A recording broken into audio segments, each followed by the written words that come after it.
I wanted to show you another cool feature that I personally like. I know when I was a student and still as an adult, I used my calendar. I used to use a student planner, and many of the kids use planners that were given to them, but I think we did away with them, if I remember right.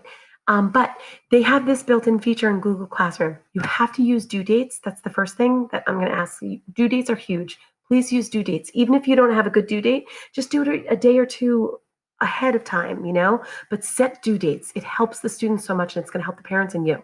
But to the for the kids to get a list of what they have to do, I want to show you the student version and our version. So if they go to their toggle and if they go to the way bottom, the classes the students are enrolled in, there will be a to-do list. So if they click on the to-do list, it'll have due dates or assignments for them to do. And it'll say to do these projects. It'll also have things that they have done as a student. So it'll have to-do lists. It's very helpful. Our to-do lists are called to review. So this will pull up student work that maybe you haven't looked at or you haven't graded or you haven't done anything. See here? So this is kind of all my assignments because I didn't used to grade them and return them that way. But these are my to review. And then if you look in here, these are the ones that I have reviewed already. So if you look, it will show what you have reviewed already. Oh, no, work. Here you'll find work marked as review because I didn't mark it as review in the past.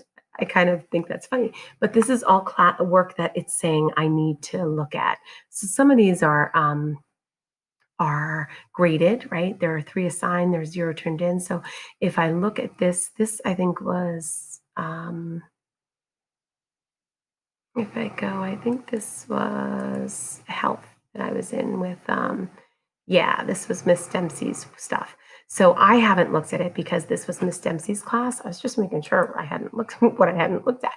But I'm in a bunch of classes. I helped a lot of people with the pandemic and I was in a bunch of classes. So if you look here, these are all work that I still need to review, right? So these are all things that it says I can review, Mr. Lecky's class, right? Some chemistry stuff that I might want to take a peek at. So that's my things to review. And this is where the students have their to-do list right here.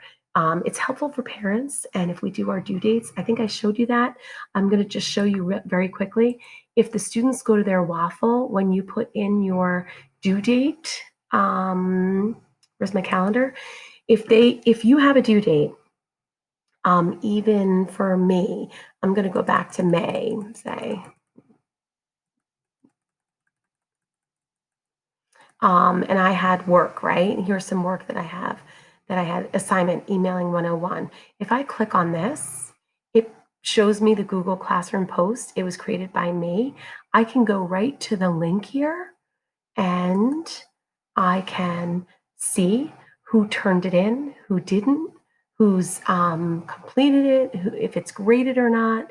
So I use my calendar. That's what I do is I would go in and look at the student work right from here and I would see what students created what. Again, I tried to get rid of a lot of the grades and stuff. That way we hadn't seen, but you could see who had turned it in late, who didn't do it, who was missing for, right? So you can see all these things here. So it's so helpful to have those due dates. I'm telling you, it's honestly, it'll help you as a teacher. You could just go to the day you're on here and this was Mr. Lecky's current event. And if I go to his Google Classroom, it'll pull open his topic, right? I could go to the student work and I could see who turned it in, who didn't, and how we graded it and stuff. So, so convenient. Telling you, please put due dates for you, for me, for everything.